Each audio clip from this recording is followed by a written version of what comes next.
Bonjour à tous et bienvenue à la causerie du jour.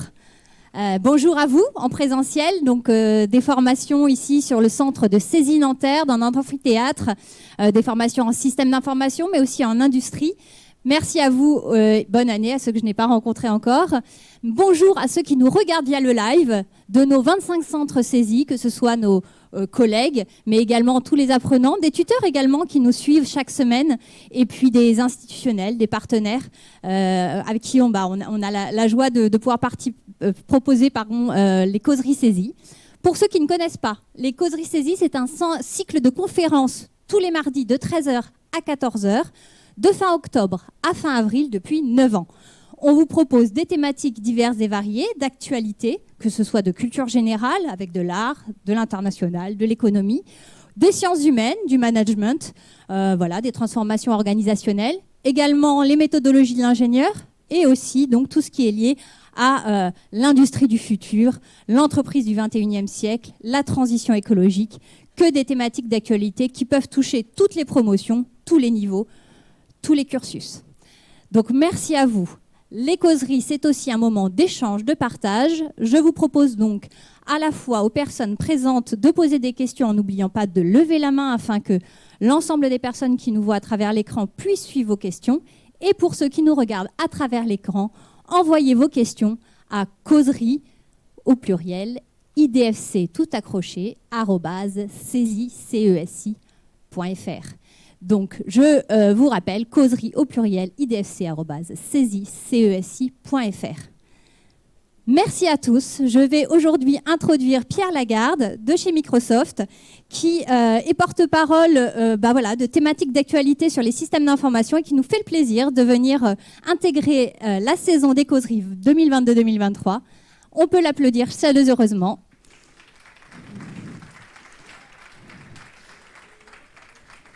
Et je vais lui laisser la parole et vous souhaiter une très bonne causerie.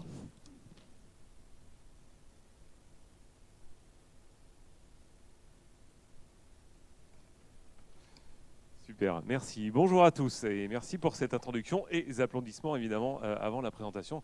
J'espère que j'aurai les mêmes aussi chaleureux à la fin de la présentation. Alors, je vais commencer par me présenter et je vais faire une introduction un petit peu longue parce que comme ça vous allez un peu mieux me connaître. C'est une causerie, je pense que c'est important que vous puissiez aussi me connaître. J'ai eu un petit briefing sur qui vous étiez dans l'audience, mais aussi par rapport aux questions que vous allez me poser, que vous puissiez évidemment aussi peut-être angler les questions par rapport à qui je suis et un peu mon parcours. Donc je vais vous expliquer un peu mon parcours, parce que je pense que c'est intéressant pour vous aussi par rapport à ce que vous recherchez, peut-être les questions que vous vous posez aujourd'hui sur le métier que vous allez faire demain. Et peut-être aujourd'hui, je crois qu'il y en a parmi vous qui sont en alternance. Et comme ça permettra aussi d'introduire un peu les sujets. Donc aujourd'hui, je suis responsable technique, je suis CTO pour Microsoft France dans l'entité secteur public. Alors secteur public pour Microsoft, ça comprend aussi bien tout ce qui est gouvernement, donc ça c'est facile à comprendre, santé aussi, transport, puisque transport en France, c'est beaucoup lié évidemment à la partie gouvernement, et aussi éducation, et évidemment c'est dans ce cadre-là que je suis devant vous cet après-midi. Alors pour un peu d'historique, et pour vous partager un petit peu les choix que j'ai fait dans ma carrière, j'ai commencé en tant que développeur, donc il y en a parmi vous je crois qui ont des formations, qui sont en cours de formation sur le métier du développement, qui était à l'époque un peu le place to be, il y a 30 ans, donc je vous laisse pas calculer mon âge, dans l'informatique, puisque c'était un peu magique, personne ne savait ce que faisaient les développeurs à l'époque, et j'avais fait des choix en fin de cursus d'apprentissage autour du développement distribué. Alors pour ceux qui sont dans la partie développement, je pense que ça parle encore un petit peu ces sujets-là, et du coup j'ai pu commencer ma carrière dans ces sujets. J'ai évidemment embrassé toute la partie web, parce que ça a commencé dans la partie développement, le développement web.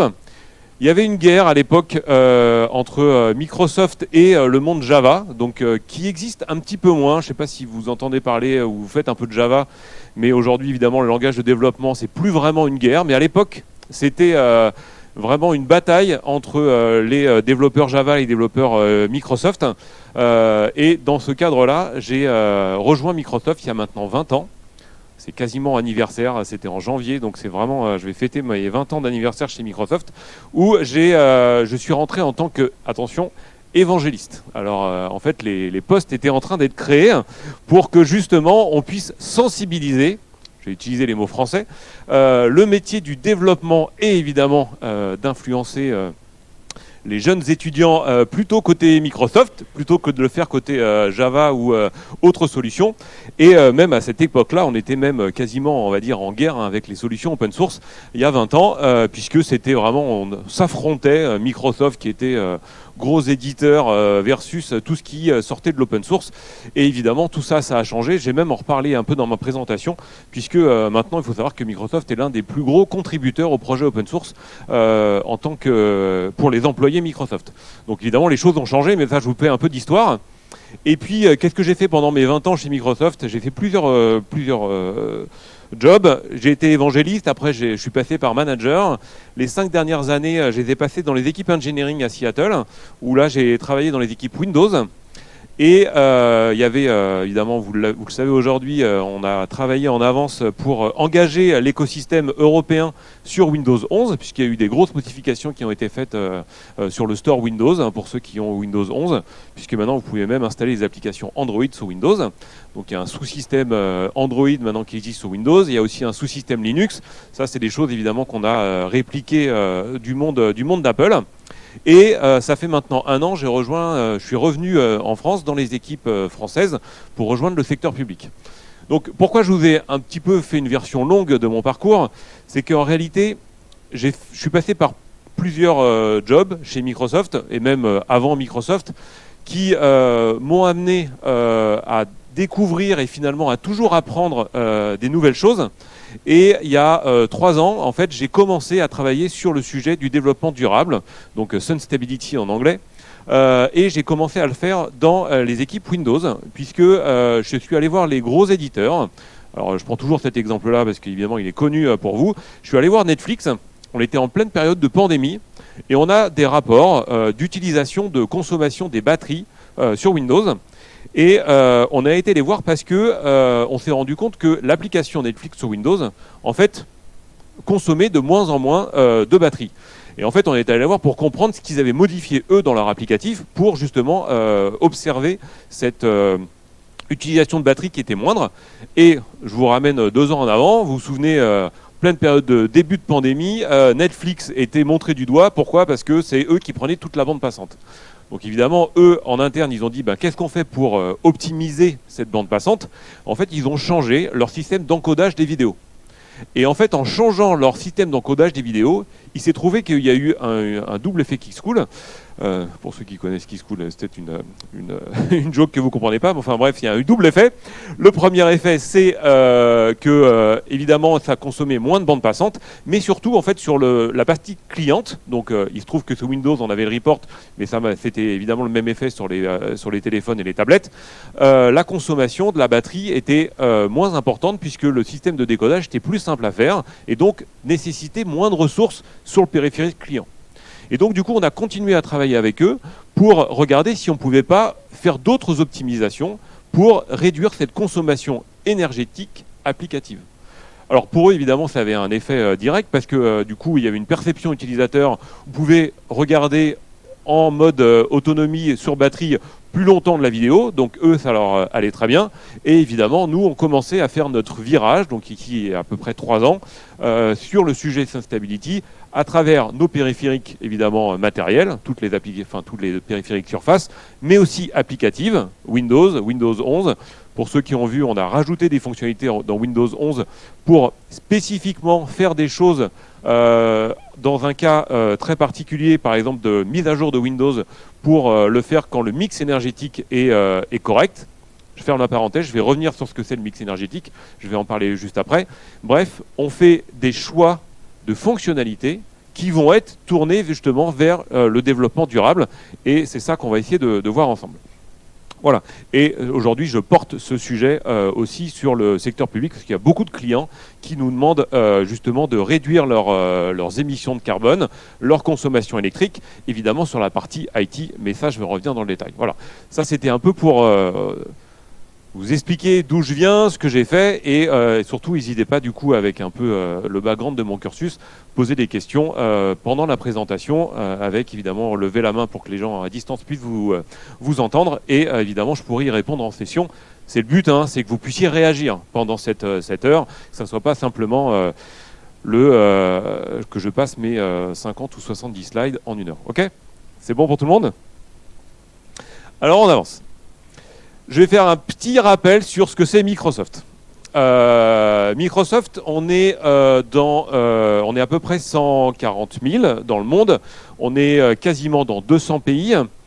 Le nombre de data centers, alors souvent ça peut impressionner, on est à plus de 200 data centers dans le monde. Donc ça veut dire que c'est des espaces qui stockent évidemment nos serveurs, qui sont tous connectés entre eux. C'est pour ça qu'on appelle Microsoft, on est un hyperscaler. C'est qu'on a une solution unique partout dans le monde, avec justement des points de retombée, évidemment, dans tous les différents pays. En France, par exemple, on a 2 data centers. On en a un en région parisienne et un de backup qui est à côté de Marseille. Pourquoi on l'appelle de backup, hein, c'est qu'il faut savoir qu'une donnée qui va être stockée dans un data center Microsoft, en fait, il est répliqué 4 fois. Il est répliqué 3 fois en local et 1 fois sur un data center qui est déporté. Donc c'est pour ça qu'il y en a autant, et ça, c'est des chiffres qui augmentent évidemment très régulièrement. On a 1,4 milliard de périphériques, donc c'est un mix entre évidemment Xbox et les périphériques actifs sous Windows. Et un nombre intéressant, c'est les 24 trillions de signaux de sécurité qui sont analysés aujourd'hui pour exécuter ce qu'on appelle notre threat intelligence. Donc là, je m'adresse évidemment à ceux qui sont en partie en formation cyber. Aujourd'hui, Microsoft est un énorme acteur autour de la cybersécurité. Je vous invite à lire quelques articles qui ont été publiés récemment avec l'aide de Microsoft qui a été fait sur le sujet de l'Ukraine, puisqu'on a été les voir quelques jours avant les attaques qui déplacent leurs données en dehors de l'Ukraine. Et ça, on l'a fait en concomitance avec AWS pour que justement on puisse sauvegarder leurs données. Il faut savoir que quasiment le jour même du début des attaques, la première cible qui a été prise par les Russes, ce sont les data centers. Donc c'est un sujet aujourd'hui qui est extrêmement sensible, la donnée, donc on le savait, mais en tout cas sur des attaques et sur des scénarios de guerre, c'est des sujets qui sont extrêmement sensibles et on va aider justement les pays à se prémunir de ça, aussi bien en termes de cyber pur, évidemment en termes physiques, puisque la preuve, on a déplacé les données et on les a sorties du territoire ukrainien pour les mettre dans les data centers, encore une fois avec AWS, et on l'a fait en concomitance avec AWS. Le revenu, on a une boîte qui est plutôt profitable, Microsoft. En une année, on est à quasiment 170 milliards de revenus en 2021. On a une très forte croissance sur la partie cloud. Donc on est à quasi 50%. Donc ça veut dire que tous les ans, on fait plus 50% de croissance sur nos solutions cloud. Et les autres, évidemment, on est toujours en croissance. Et là, on était encore en période de pandémie. Windows a très bien, évidemment, marché pendant la période de pandémie. Pourquoi c'est important de bien connaître Microsoft dans vos futurs job, on est extrêmement présent sur les sujets évidemment qu'on appelle Modern Work, toute la suite collaborative qu'on appelle Office. Alors très historiquement, on parlait très facilement de Word, Excel, PowerPoint. Évidemment, l'offre Office de collaboration est beaucoup plus large aujourd'hui et évidemment, elle est dans beaucoup de nos clients. Et évidemment, le cloud est aussi présent. Microsoft, c'est aussi un peu d'acquisition. Donc là, il y en a qui sont toujours évidemment dans l'actualité, puisque la toute première que j'ai mis, c'est la plus grosse acquisition de Microsoft, qui est toujours pas validée par la Commission européenne et la Commission américaine, mais on espère bien. C'est évidemment l'acquisition autour des jeux vidéo. Donc je pense que parmi vous, il y en a aussi qui vont se tourner vers des jobs autour du jeu vidéo. C'est évidemment un monde qui est extrêmement, qui est toujours en pleine croissance. La pandémie a démontré que c'est évidemment un très bon endroit pour travailler, avec beaucoup d'innovation. Il y a des investissements, c'est des choses qui marchent plutôt bien. Et évidemment, côté Microsoft, l'avantage, quand on fait le grand écart entre tout ce qui est Xbox grand public jusqu'à ce qui est évidemment entreprise, j'en ai parlé tout à l'heure, avec les outils de collaboration. Et les autres, évidemment, que vous devez connaître entre LinkedIn, Skype et GitHub. Évidemment, GitHub acquis en 2018. Nuance, c'était plutôt le domaine de la santé. Et j'en ai mis un petit en bas à droite pour vous. évidemment avec Minecraft, que j'ai pas mis parce qu'évidemment l'acquisition n'est pas aussi significative, mais c'est évidemment de mes préférés pour un petit rappel maintenant qui appartient à Minecraft, mais Minecraft pardon appartient à Microsoft. J'avance et on va rentrer dans le vif du sujet. Ça fait maintenant quasiment 9 ans qu'on a changé de dirigeant, qui s'appelle Satya Nadella, qui est un Indien, qui a défini une mission à Microsoft. Cette mission, c'est donner à chaque personne et à chaque organisation sur la planète les moyens de réaliser ses ambitions. Évidemment, c'est très large, mais quelque part, c'est aussi assez engageant pour Microsoft. Et le but de la présentation, c'est de prendre un angle particulier, c'est autour du développement durable. Et donc, il faut savoir que dans le développement durable, il y a 2 grands sujets qui ne s'opposent pas du tout, mais qui sont des sujets qui sont assez séparés. D'ailleurs, on les traite de manière très différente. Il y a ce qu'on appelle le Green IT et l'IT for Green. On va essayer de traiter les 2 sujets séparément pendant la présentation. Et évidemment, n'hésitez pas, encore une fois, à poser des questions sur ces sujets. Le premier, je vais commencer par le plus simple, celui du bas, le Green IT. L'idée, c'est quoi? C'est de se dire, aujourd'hui, j'ai de la consommation informatique, quelle qu'elle soit, comment je fais comment je vais pouvoir l'optimiser pour qu'elle émette moins de carbone, ou en tout cas qu'elle soit plus efficace pour le développement et en tout cas pour protéger la planète. Donc ça, c'est vraiment très simple. C'est en gros, mon téléphone, est-ce que je change tous les ans ou est-ce que je change tous les 4 ans? Est-ce que je vais, pour alimenter potentiellement mes data centers, est-ce que je vais l'alimenter en énergie verte ou je vais prendre l'énergie de la grille énergétique du pays? Bref, ce que je vais faire, c'est que je vais faire des choix autour de la consommation IT et je vais essayer de l'optimiser. Je vais prendre un exemple. En pleine pandémie, on a eu les reports de consommation électrique des PC, en fait, qui finalement a augmenté. Et pourquoi il a augmenté? Sur un phénomène très simple. Les gens, qu'est-ce qu'ils faisaient?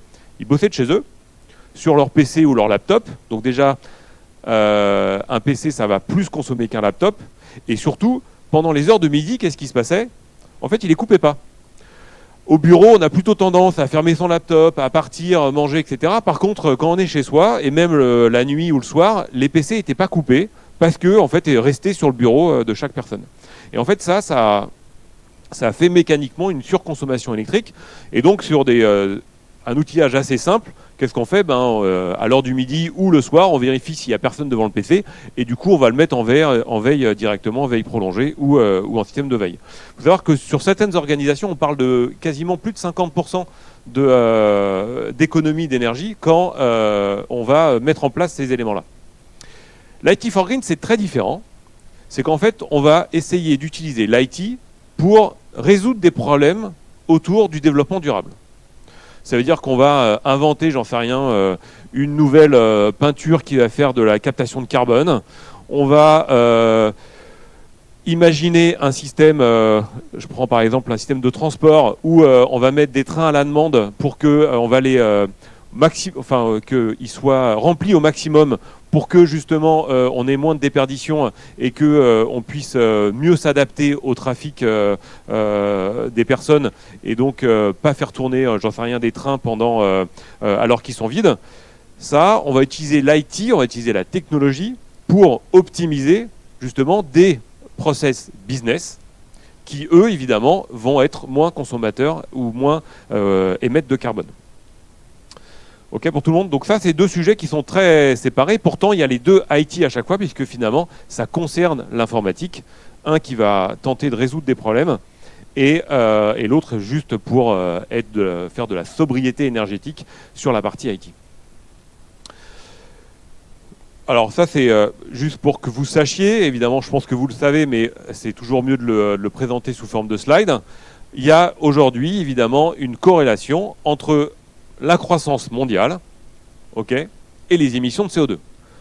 C'est mathématique, c'est très factuel. Aujourd'hui, il y a de la croissance, et on vit de la croissance mécanique depuis de nombreuses années. Cette croissance, elle est liée aux émissions de CO2. On ne sait pas faire aujourd'hui de la croissance sans émettre moins de CO2. Et évidemment, au CO2, qu'est-ce qui se passe? Vous vous en doutez, c'est à l'évolution et l'augmentation du CO2, on peut tout à fait lier juste la hausse des températures. Donc ça, c'est quelque chose qui est très simple, juste c'est important de le rappeler, c'est-à-dire que si on veut changer cette courbe, il faut arriver potentiellement à continuer à faire de la croissance, mais pas en continuant à émettre des CO2. Donc il faut pouvoir quelque part résoudre cette équation. Et cette équation, côté Microsoft, évidemment, on pense pouvoir la résoudre en utilisant l'IT. Alors attention, je fais juste une parenthèse là-dessus. C'est potentiellement une des solutions, mais ce n'est pas du tout la solution. Il y a plein d'autres choses à faire. Par contre, on est convaincu que l'IT sera un phénomène accélérateur, justement, de cette transformation. Il y a un autre élément qu'il faut connaître, c'est que mondialement, on s'est tous mis d'accord, donc c'est toutes les entreprises, hein, pas que les entreprises de l'IT, pour mesurer ces émissions de carbone. Et on le mesure sous 3 scopes, qui sont les scopes qu'on appelle 1, 2, 3, qui est assez simple à retenir, qui permettent d'évaluer les émissions de carbone d'une entreprise. Scope 1, c'est tout ce qui va être très direct par rapport aux émissions. Donc là, l'exemple, c'est les échappements des véhicules de société. Donc je suis une société qui transporte et qui transporte du matériel. Je vais prendre la consommation qui va être faite par les camions qui vont aller d'un point A à un point B. Les émissions indirectes, ça va être la consommation électrique, par exemple, pour chauffer mes bâtiments. Donc ça, je vais aussi pouvoir le mesurer. Mes usines. Si mes usines, je sais pas, je fais une société de fonderie, je vais avoir besoin de beaucoup d'électricité pour justement fondre, par exemple, ou fabriquer de l'aluminium. Là, ça va rentrer dans mon scope 2. Et le scope 3, qui est souvent évidemment la plus grosse, c'est tout la partie indirecte. Par exemple, Microsoft, on fabrique des périphériques. Si j'ai une commande en ligne qui dit tiens, je vais prendre telle surface et je vais l'acheter, eh ben, la surface ça doit partir de l'entrepôt et potentiellement de là où elle a été fabriquée à l'entrepôt à l'utilisateur final. Ça, c'est le scope 3. Donc le scope 3, souvent, dans les différents rapports d'activité, dans les entreprises telles que Microsoft, notre scope 3, c'est 95% de nos émissions de carbone. Un utilisateur qui va acheter un périphérique, une Xbox par exemple, et qui va jouer, ça va rentrer dans le scope 3, parce que son temps d'utilisation, vous, quand vous allez jouer avec votre Xbox chez vous, vous allez utiliser votre électricité, en fait, ça correspond à notre scope 3. Donc si on veut la réduire, c'est à nous de concevoir une Xbox qui va consommer moins pour avoir la même expérience utilisateur. Et là, dans ce cas-là, ça va réduire notre scope 3. OK ? Donc ça, c'est ce qu'on mesure et c'est ce qu'aujourd'hui les entités doivent émettre comme rapport pour justement mesurer tout ça. Donc du coup, côté Microsoft, on s'est engagé sur 4 axes de développement pour justement réduire, alors, et ces scopes, côté carbone, mais évidemment, il n'y a pas que le carbone, puisqu'on parle aussi déchets, on parle eau, et on parle évidemment planète. Donc du coup, on a 4 axes d'investissement. Donc je ne vais pas revenir sur le carbone, j'en ai beaucoup parlé. Sur les déchets, quand on parle déchets, on parle aussi bien évidemment déchets des employés Microsoft, évidemment, dans les différents buildings, mais aussi on parle, pour le coup, déchets autour des périphériques. Si Microsoft produisait une nouvelle Xbox tous les ans, ça génère évidemment beaucoup de déchets parce que les utilisateurs ils préfèrent avoir la dernière version, donc du coup ils prennent l'ancienne, ils la mettent à la poubelle. Donc ça fait partie des déchets, y compris, je vais vous donner un autre exemple, on utilise des serveurs dans nos data centers. Si on se dit, tiens, tous les 2 ans, on va les mettre à jour parce qu'il y a la nouvelle génération de disques durs, de mémoire, de processeurs, et donc du coup tous les autres, je les mets à la poubelle, ça va produire des déchets. Donc du coup, il faut on s'est engagé du coup à concevoir des data centers, où les serveurs, on avait plutôt tendance, quand ils ne marchaient pas, à simplement les changer. Maintenant, évidemment, on va les réparer. Et surtout, s'il y a des nouvelles générations de disques, de mémoire qui apparaissent, qu'est-ce qu'on fait ? On prend les anciens et potentiellement, on va les affecter à des workloads, à des solutions techniques qui nécessitent justement pas forcément cette dernière génération de mémoire ou cette dernière génération de processeurs. Si je veux faire de la sauvegarde à froid, par exemple, ou des choses comme ça. Et donc, ce qui permet de rallonger la durée de vie des différents périphériques. Donc, on a fait un engagement, il y a maintenant 2 ans, autour de ces sujets, qui sont extrêmement challenging, je vous le garantis, puisque quand on les a annoncés, on n'avait pas la solution, et on ne l'a toujours pas. En 2050, on a dit qu'on allait être carbone neutral, c'est-à-dire qu'on allait absorber toutes les émissions de carbone que Microsoft a émis depuis la création de Microsoft, et évidemment qu'on puisse aussi absorber ce qu'on émet tous les ans. Donc déjà, il faut être en décroissance d'émissions de carbone. Donc vous vous souvenez par rapport au slide d'avant, Microsoft, on a une boîte qui est cotée, il faut qu'on fasse de la croissance. On ne fait pas de croissance, l'action dégringole. Donc il faut qu'on continue à faire de la croissance, mais en émettant moins de carbone. Et donc ça, c'est un challenge. Et c'est tellement challenging, c'est que le petit carré noir qui est au-dessus, c'est l'année dernière, on a émis notre rapport d'émissions de carbone, on avait la croissance, je voulais présenter les premiers slides, et au final, on n'a pas réduit, mais on a augmenté. L'explication a été simple, on l'a donnée, mais finalement, on n'a pas réussi notre première année là-dessus, et on l'a dit, et pour le coup, on a été très transparent, et on y travaille activement. C'est que pendant la pandémie, on a vendu plus de PC, plus de Xbox, et donc, vous allez voir, vous allez comprendre pourquoi, la fabrication de périphériques est extrêmement consommateur et émetteur de carbone. Donc, depuis notre première annonce et notre premier report, en fait, on n'y est toujours pas à l'objectif, et donc on travaille très activement sur le sujet pour, évidemment, arriver à nos objectifs. L'autre ambition qu'on s'est donnée toujours pour être dans cet objectif, c'est, et ça c'est plus simple à faire, hein, puisque pour le coup Microsoft en a les moyens de le faire, c'est on s'est engagé que l'ensemble des data centers Microsoft, vous vous souvenez, hein, les 200 data centers qui sont répartis sur toute la planète, ils soient tous alimentés en énergie verte. Et ça, vous allez comprendre juste après, parce que je vais vous en parler un peu plus, c'est un challenge qui est très complexe. Parce que si vous mettez à côté de votre data center... Alors quand on parle, je vais revenir un tout petit peu sur le truc, quand on parle d'alimenter un data center en énergie verte, c'est pas simplement de se dire, tiens, je vais prendre l'énergie qui arrive dans le pays et je vais le brancher, et puis je vais acheter potentiellement un barrage qui va se trouver dans un autre pays ou éloigné à 400 km. Pourquoi ? Parce que ça veut dire que l'électron électrique qui sera généré par une éolienne ou par une centrale solaire, ça ne sera pas exactement lui qui va venir alimenter mes serveurs. Donc ça, c'est ce qui se faisait avant, on appelle ça, c'était un peu du greenwashing, c'est que en fait on prenait l'électricité locale et puis on achetait un barrage un peu plus loin parce que du coup ça compensait. L'engagement qu'on a pris, c'est que chaque électron vert qui est allé être généré, on veut que ça soit lui qui alimente nos data centers et 7 jours sur 7. Ça veut dire que si vous mettez des éoliennes à côté de vos data centers, le jour où il n'y a pas de vent, ça ne marche pas. C'est pareil, si vous mettez des centrales solaires, c'est pareil. La nuit, en fait, comment vous alimentez vos data centers. Donc aujourd'hui, c'est des sujets qui sont complexes à adresser. Il y a une des solutions, et on l'a fait autour de l'hydrogène, puisque l'hydrogène est une bonne façon en fait de générer de l'électricité. Ça coûte très cher à la fabrication, mais c'est utile parce que c'est un peu plus... en tout cas, c'est moins énergivore que de fabriquer des batteries.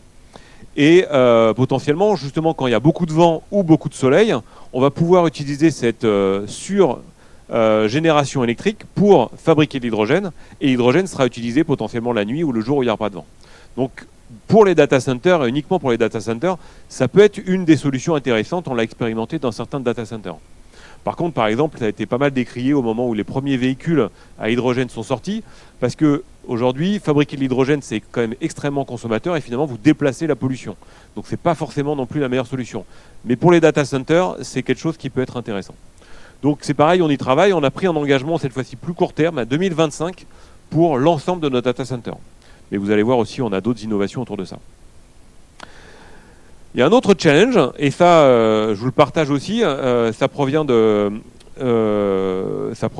Green IT, qui est un consortium français qui a fait un certain nombre de rapports.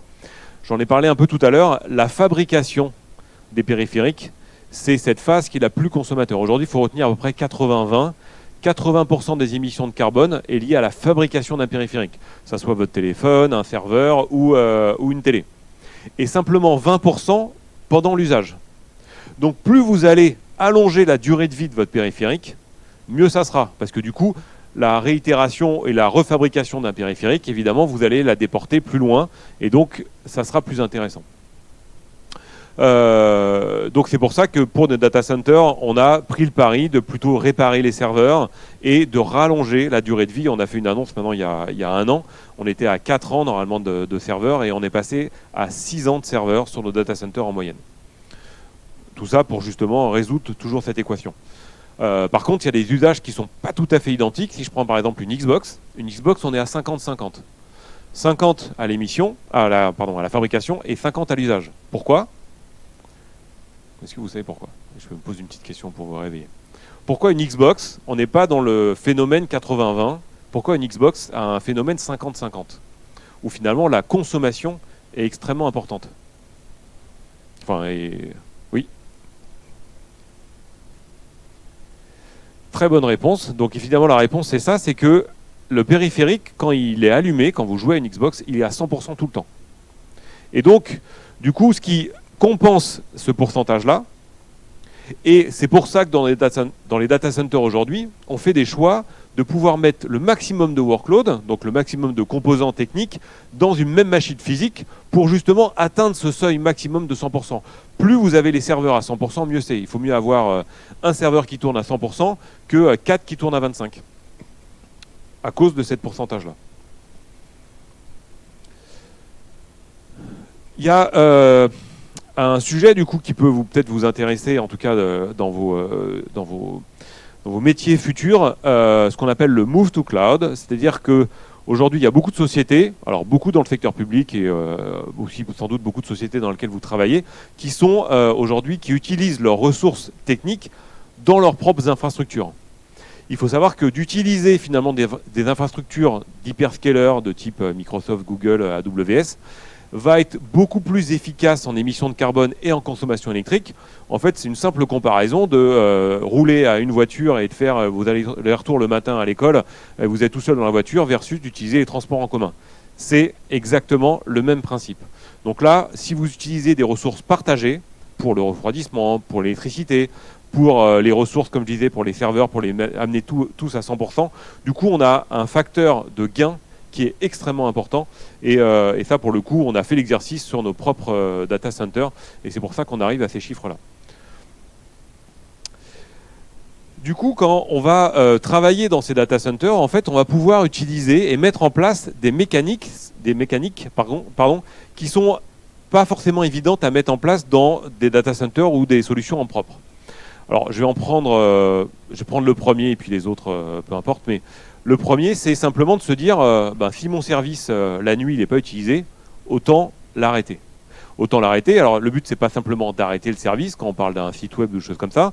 Donc déjà, on peut réduire potentiellement pour qu'il réponde moins vite. Mais aussi, l'intérêt, c'est que les ressources que lui utilise normalement pour qu'il tourne, en fait, on va pouvoir les allouer potentiellement à quelqu'un d'autre qui est de l'autre côté de la planète. Et donc, du coup, on va utiliser un même serveur pour potentiellement 2 clients. Et il y a des services qui... pourquoi pas, surtout les services d'entreprise par exemple, si on les arrête à 22h et les réveiller le matin à 7h du matin et dire qu'aux employés, pendant cette période-là, le service n'est pas disponible, il y a plein de scénarios, ça a du sens. Et surtout, ça a du sens si on peut en plus être dans cette dynamique de sauvegarde quelque part de la planète. Et je vais prendre le dernier par exemple, c'est de pouvoir évidemment aussi être très fin par rapport à l'usage. Si vous avez 50 utilisateurs, vous n'avez qu'un seul serveur. Si vous en avez 4000, vous basculez sur 2-3 serveurs. Et hop, si vous revenez 2 heures après à juste 50 utilisateurs, hop, vous enlevez automatiquement le nombre de ressources. Et ça, plus vous allez avoir une granularité fine liée à vos services informatiques, et bien évidemment, mieux ça sera et plus vous allez optimiser vos données. Alors pourquoi on a besoin de faire tout ça? Alors pardon, oui, j'en ai parlé tout à l'heure, donc je vais passer ce slide. C'est la partie centre circulaire, c'est évidemment de pouvoir réparer nos différents data centers. On a innové, on a lancé quelques innovations. J'en ai parlé d'une tout à l'heure avec les nouvelles types de batteries à base d'hydrogène. On a 3 scénarios sur lesquels aussi on travaille. Le premier scénario, c'est de mieux refroidir les serveurs. Aujourd'hui, le maximum de serveurs, ça se refroidit comme vous le connaissez tous, c'est-à-dire que c'est un système de ventilation qui permet de le refroidir. on s'est rendu compte que finalement, si on plonge les serveurs dans un liquide, alors c'est pas de l'eau évidemment, c'est un liquide qui est non conductible, en fait, le système de refroidissement est beaucoup plus efficace. Je pense que vous le savez ça dans les différents machines un peu de gamer, il y a toujours un système de cooling qui va être sous forme d'eau. Donc là, imaginez qu'il y a tout le système et tout le serveur qui est plongé dans un bain. Finalement, ça ressemble plus à de l'huile que à de l'eau finalement. Et finalement, l'échange d'air sera beaucoup plus efficace et c'est aussi plus simple de refroidir du liquide que de refroidir de l'air. On travaille aussi sur des carburants qui vont être green. Alors pourquoi des carburants dans les data centers, pour la simple bonne raison, c'est s'il y a une coupure électrique, il faut que les services continuent à tourner. Et donc là, on a des générateurs diesel qui sont à chaque fois accolés à chaque data center. On en a parlé récemment parce que avec la crise énergétique qu'on est en train de vivre cet hiver, je pense qu'il y en a peut-être certains d'entre vous chez les clients où il faut concevoir potentiellement qu'un service puisse s'arrêter parce que le serveur va être arrêté pour une raison X ou Y. Donc ça, c'est des choses sur lesquelles on travaille aussi pour la partie génération électrique. Mais j'ai aussi parlé d'hydrogène tout à l'heure. Mais sachez qu'on a été pas mal questionné aujourd'hui par nos clients, justement dans ces notions de coupure. Mais c'est intéressant parce que ça permet d'ouvrir des nouvelles discussions en disant, ouais, mais pourquoi pas finalement couper dans des périodes qui sont des périodes potentiellement rouges les utilisateurs peuvent comprendre qu'à ce moment-là, je ne vais pas potentiellement avoir accès à ma base de données juste pendant 2 heures. Pourquoi pas en fait? Et aussi un système de batterie, alors là on n'est pas sur de l'hydrogène, on est sur des systèmes de très grosses batteries qui se rechargent extrêmement lentement. Par contre l'avantage c'est que ça peut avoir des très grosses capacités et assez grosses potentiellement pour alimenter des villes. Donc justement, dans des concepts où on a un pays ou une région qui a besoin de couper pendant 2 heures, en fait, on pourrait demander au data center, donc potentiellement à Microsoft, de dire si vous avez de la puissance, est-ce que vous pouvez nous aider pour la réinjecter sur la grille électrique. Donc ça, on y travaille là-dessus. Donc, on va basculer cette fois-ci sur la partie un peu plus IT for Green. Donc, j'avais quelques exemples. Là, je vais en citer simplement 2, qui sont un exemple européen et un autre de l'Inde. Le premier, c'est un client qui s'appelle Vesta, qui fabrique des éoliennes.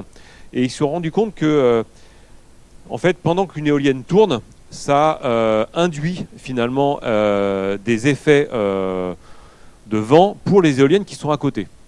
Et ça, ils s'en étaient pas complètement aperçus avant de poser les éoliennes.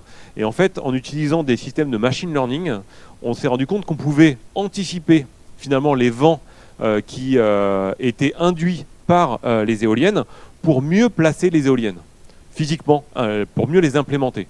Et en fait, là, on a utilisé la technologie, donc c'est ce que je disais tout à l'heure, on utilise de l'IT, du machine learning, pour concevoir et placer les éoliennes de manière plus optimisée, pour que l'éolienne, la deuxième, qui est, quand elles sont alignées, il y ait moins de déperdition énergétique.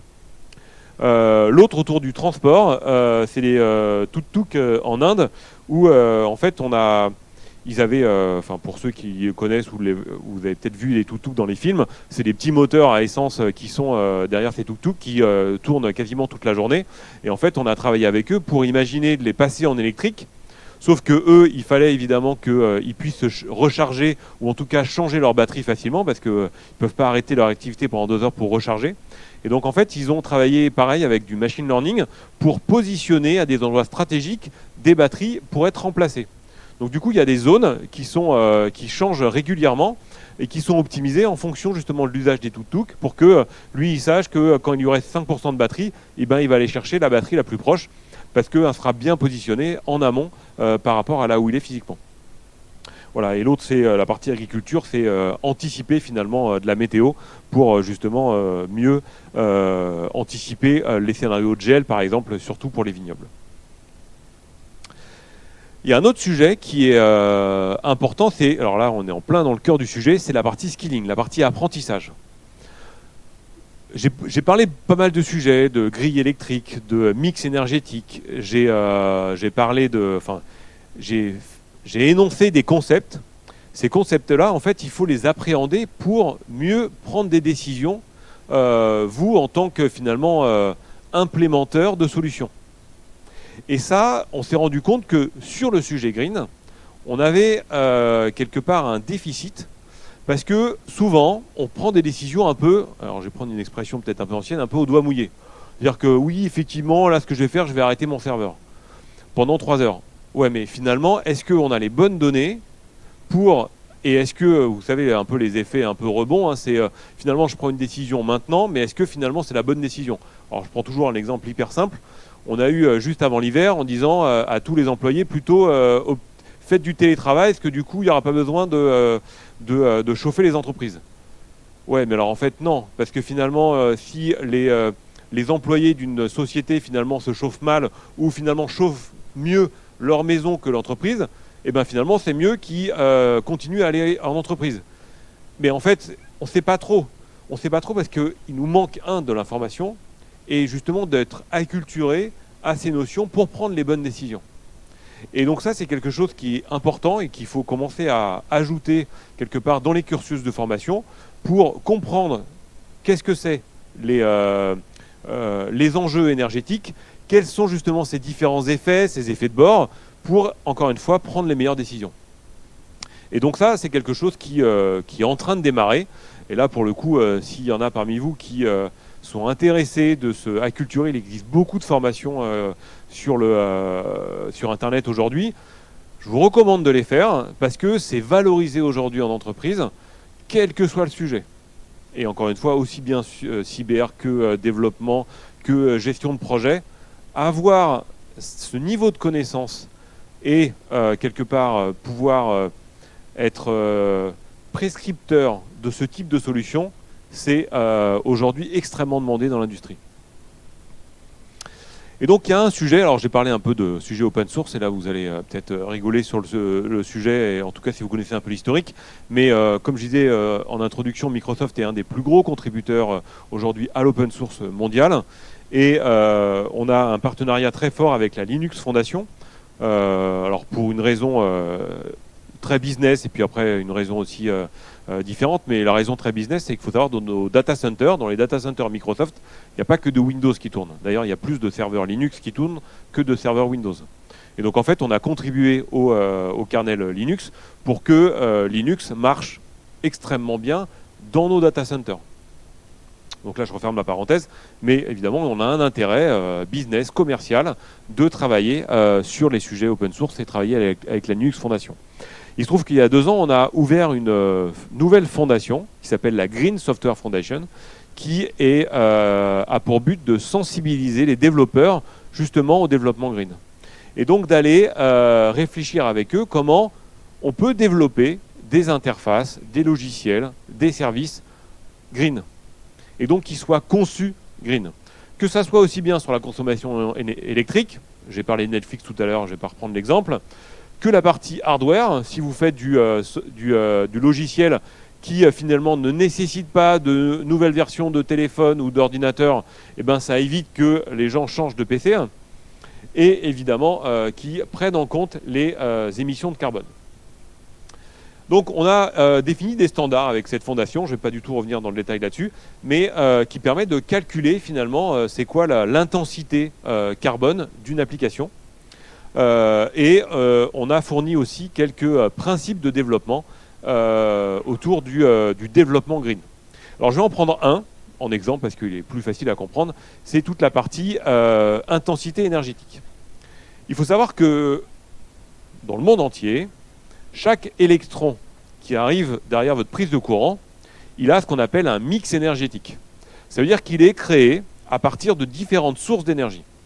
Ces sources d'énergie, il se trouve qu'en France, on marche quand même pas mal au nucléaire, quasiment 80% des électrons qui sont générés en France sont des électrons nucléaires.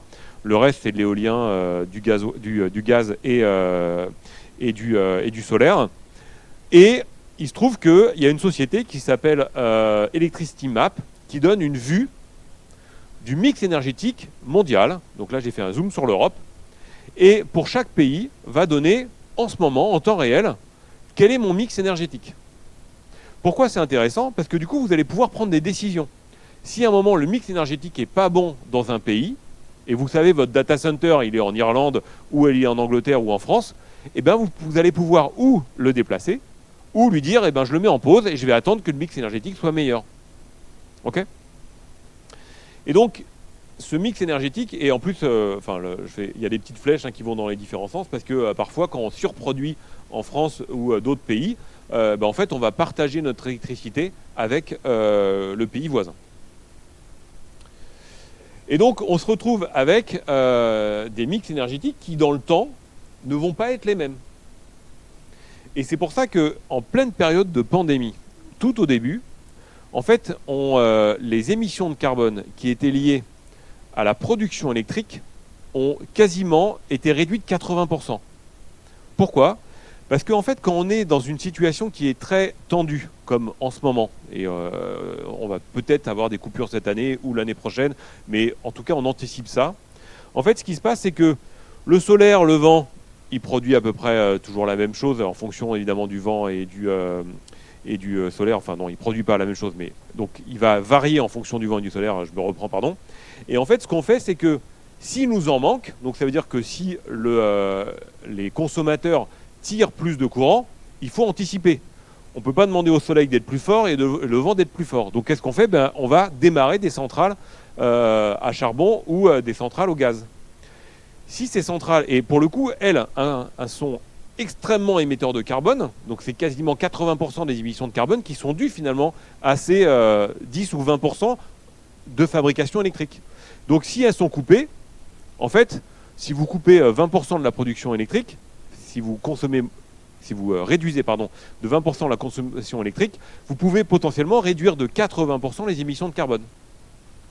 Donc c'est ça qui est important et de comprendre. Et du coup, si on peut optimiser ces 20%, en fait, on optimise 80% d'émissions de carbone. Donc il faut savoir que GRDF produit en temps réel, aujourd'hui, la courbe du mix énergétique. Vous pouvez aller sur le réseau RTE, sur leur site web, il y a une API qui permet de donner cette information, ou si vous voulez de manière mondiale avec Electricity Map, qui permet du coup de vous, en tant que développeur applicatif, ou si vous êtes, j'en sais rien, dans la cyber, et vous allez lancer, j'en sais rien, un scan complet des différentes machines, et potentiellement regarder quel est le mix énergétique en ce moment. Et ce que je disais tout à l'heure, puisque j'avais fait une parenthèse quand j'avais travaillé sur Windows, dans la nouvelle version de Windows 11, la mise à jour ne se fera que si le mix énergétique du pays dans lequel vous êtes est bonne. Si le mix énergétique il est orange ou rouge, la mise à jour de Windows se fera plus tard. Donc là, c'est typiquement une association applicative avec finalement un concept très direct qui est la création électrique pour justement faire tourner un PC, quoi. C'est aussi simple que ça. Donc là, je vous ai donné un petit pointeur parce que c'est un partenaire avec qui on a travaillé. Si vous êtes sous Windows, vous pouvez le télécharger, il est gratuit. Il permet de connaître votre consommation électrique en temps réel sous Windows et aussi de vous informer du mix énergétique de la France. Donc là, il est branché aux API de RTE et qui peut vous donner quelques tips. Alors le tips simple, c'est de faire du déplacement. Comment on fait du déplacement sur un PC ? Alors potentiellement qu'il y a une batterie, sinon ça marche moins bien. Et quand le mix énergétique, en fait, il n'est pas bon, hop, vous débranchez votre portable et vous travaillez sur la batterie et vous allez recharger votre batterie plus tard quand le mix énergétique sera meilleur. Et ça, du coup, on a du gain de déplacement, on appelle ça du shifting, du déplacement de consommation électrique. Évidemment, quand on a une batterie, c'est beaucoup plus simple à faire. Alors maintenant, pour comprendre un petit peu plus, je regarde l'heure, il est -10. Vous connaissez ce film ou pas ? Village Suspect. Alors pour ceux qui l'ont vu, je ne vais pas faire de spoiler, mais il y en a un potentiellement qui est le plus qui est le coupable dans les différents périphériques qui sont liés à votre ordinateur. Il y en a qui consomment plus que d'autres, et souvent c'est pas celui qu'on croit. D'où Village Suspect. Je ferme le spoiler Alex, si jamais vous n'avez pas vu le film, très bon film, je le recommande. Le premier, c'est le processeur. Le processeur, en fonction de sa génération, il peut consommer quand même pas mal. On est entre 55 et quasiment 100 watts pour les très gros processeurs. Donc, c'est pas anodin, mais vous allez voir que c'est pas le pire. Une carte mère, on est autour de 25-40 watts. Donc, on est assez faible. Pourtant, il y a de plus en plus de composants. Il y a l'aspect réseau maintenant sur évidemment les cartes mères et des choses comme ça. Donc, c'est pour ça que ça en consomme autant. La mémoire, ça consomme rien du tout. Donc, pour le coup, si vous pensez une application, utiliser de la mémoire vive, c'est pas tellement consommateur. Évidemment, carte graphique, ça dépend de la carte graphique. Donc, évidemment, vous vous en doutez. Sur des cartes graphiques dernière génération type GPU, je reviens à la partie Xbox, évidemment, c'est extrêmement consommateur. Donc, faut faire attention. Alors, quand on parle d'IA, de machine learning, là, ça va consommer du GPU. Donc, dans des traitements très spécifiques, ça vaut le coup de pouvoir les déplacer parce que ça peut être très consommateur. Le disque, ça consomme rien du tout. Pourtant, c'est un petit moteur qui tourne et maintenant les disques SSD, c'est encore moins, c'est comme la mémoire. Donc là, pour le coup, c'est vraiment très peu consommateur. Et l'un des plus gros consommateurs, c'est la partie display, c'est la partie affichage. Parce qu'elle est branchée tout le temps et elle a tout le temps quasiment la même consommation. Un processeur, ça va être une moyenne en fonction de son pourcentage d'utilisation. Un écran, on est toujours autour de quasiment 140 watts pour les très gros displays. Un peu moins évidemment pour les écrans plats. Et tout ce qui est AMOLED, pour le coup, sera beaucoup moins consommateur. Pour une raison qui est simple, c'est que le noir ne consomme rien du tout. Donc on sent la technologie qui réfléchit aussi évidemment à ça, et c'est un aujourd'hui des éléments qui consomment le plus. Je vais finir par une solution d'innovation autour du stockage de la mémoire avec une petite vidéo, et après du coup je prendrai les questions, puisque c'est une évolution qu'on a fait, en tout cas qu'on va proposer à nos clients autour du stockage. Donc ça c'est 4 projets qui proviennent de Microsoft Research, donc c'est une entité chez Microsoft qui ne travaille que sur de l'innovation. Et en quelques mots, c'est 2 nouveaux systèmes de sauvegarde, un sur de système holographique et l'autre sur le verre, et je vais vous présenter celui du verre. Le projet Sirius, c'est le projet qui m'impressionne le plus, c'est de faire en fait du système de switch. Aujourd'hui, vous savez tous ce que c'est qu'un hub et un système où brancher plusieurs réseaux en même temps. En fait, ce qui est un petit peu bête dans le principe, c'est qu'on est quasiment tous en optique. Et finalement, si je veux faire un hub, il faut que je transforme l'optique en numérique pour faire finalement mon switch réseau. Donc l'idée avec ce projet Sirius, en l'occurrence, ça sera implémenté dans les data centers, c'est de rester en optique de bout en bout.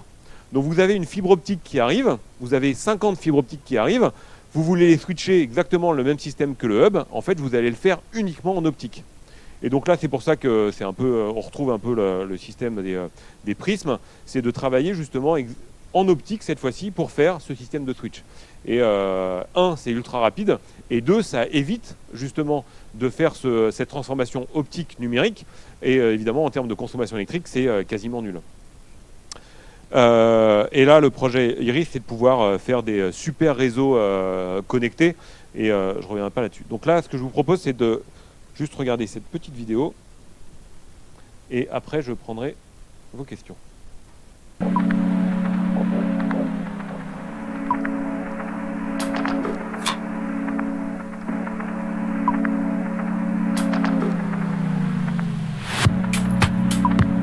Donc l'idée, c'est de sauvegarder des données qui seront immuables. Donc par exemple un film, par exemple des données d'archivage. Et donc là on va utiliser ça, on va le faire sur des plaques, c'est des plaques de verre, c'est quasiment du verre tel qu'on le connaît. Et en fait avec des lasers, on peut faire des couches extrêmement petites, qui sont qui sont invisibles à l'œil nu, et qui permettent de sauvegarder ces données-là sur ces plaques de verre. Et l'avantage c'est que c'est immuable dans le sens où vous pouvez le mettre au micro, vous pouvez le faire bouillir, vous pouvez marcher dessus. Il y a aucune dans le temps, il n'y aura aucune destruction qui va apparaître dans le temps, puisque on parle du coup c'est le temps de la destruction de la plaque de verre, donc qui est plusieurs milliers d'années. Et donc on va commencer à offrir ces services-là dans nos data centers pour pouvoir sauvegarder de la donnée à froid, évidemment de nos clients et potentiellement évidemment de nos données aussi à nous, pour éviter de le faire sur bande ou des choses comme ça. Parce que là du coup on a des durées de vie qui sont encore une fois quasiment infinies.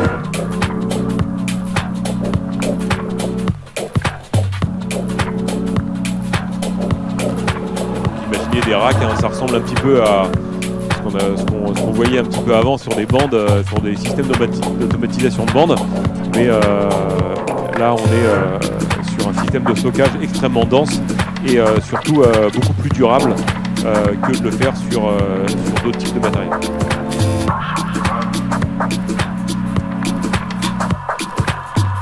Alors j'ai beaucoup parlé, un petit peu moins vous. Alors où j'ai été super clair, où je vous ai complètement largué. Il nous reste 5 minutes. Est-ce que vous avez une question? Alors évidemment, le maximum en lien avec la présentation. Ou sinon, levez bien la main si vous avez des questions. On a une question via le live. Est-ce que les États encouragent via des mesures gouvernementales les travaux engagés par Microsoft pour réduire son empreinte carbone? Exemple, défiscalisation de travaux engagés, etc. Alors ça existe, donc dans différents pays ça existe, et on a même côté Microsoft créé un fonds, donc les fonds un peu à l'américaine, c'est-à-dire qu'on a investi 1 milliard sur justement les projets d'innovation, et ceux que je vous ai montrés proviennent aussi de projets d'innovation.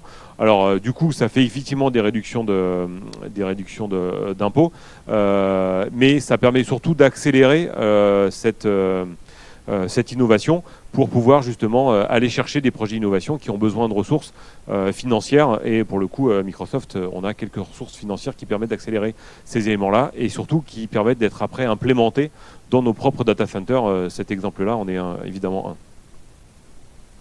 Et au niveau juridique, est-ce que le fait que vous ayez des serveurs un peu dans plein de pays différents, au niveau justement législation, est-ce que c'est pas compliqué d'avoir les mêmes le même matériel, les mêmes process, etc. dans tous les pays?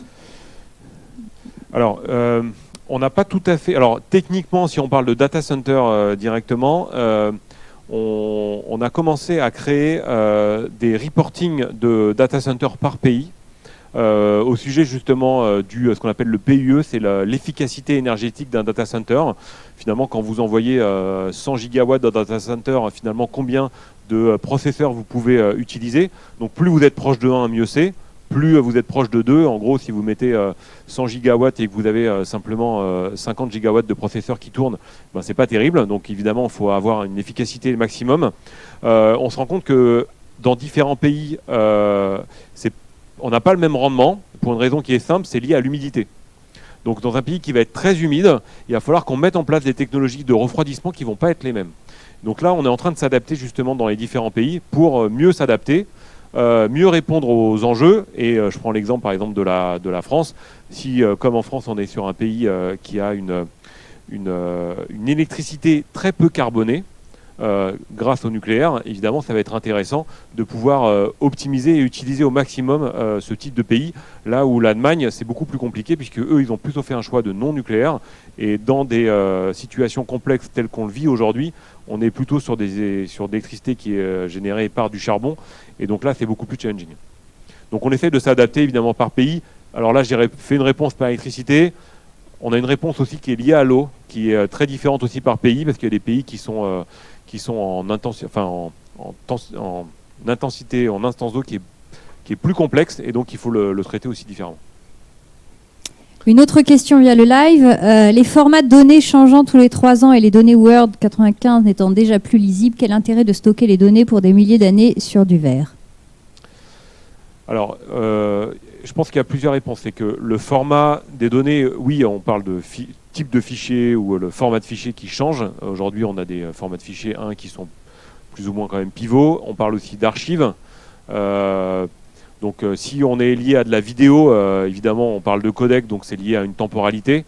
Je pense qu'il y a des données métiers qui, elles, sont intemporelles, que ça soit du documentaire, que ça soit des données financières. On est sur un format qui est, pour le coup, qui tient dans le temps, et rien n'empêche évidemment de aussi sauvegarder les applicatifs pour pouvoir les lire. Donc je pense que c'est le format, c'est pas le plus gros challenge aujourd'hui. C'est plutôt de pouvoir le sauvegarder sur le long terme, et justement dans un environnement qui est plutôt green, en tout cas qui respecte au maximum l'environnement. On va devoir conclure ça. Là, il est déjà l'heure. On va vous remercier chaleureusement. On peut l'applaudir. Merci Pierre Lagarde. Merci pour votre intervention. Je pense que là, ça a parlé vraiment à tout le monde. Je vous rappelle donc que les causeries sont disponibles pour la majorité d'entre elles sur YouTube, sur le YouTube Saisie, dans les playlists, les causeries saisies. Alors pas entièrement en fonction du droit d'image, mais je vous propose d'aller voir. Il y avait quelques causeries un petit peu en latence là, mais ça va être mis à jour cette semaine. N'hésitez pas. Si vous avez la moindre question sur les causeries saisies, n'hésitez pas à envoyer un mail, causerie@saisie.fr. Proposez des thématiques, proposez des intervenants pour la saison prochaine. Avec grand plaisir, nous pourrons étudier cela. Et merci encore à Pierre d'être là aujourd'hui. Je vous présente la causerie de la semaine prochaine. Donc on reste sur l'environnement avec la taxonomie environnementale, l'Union européenne face au greenwashing. Quelqu'un qui vient de KPMG Munich, exprès pour vous. Donc je vous invite à suivre cette causerie. À très bientôt, prenez soin de vous et bon après-midi. Merci à tous. Merci.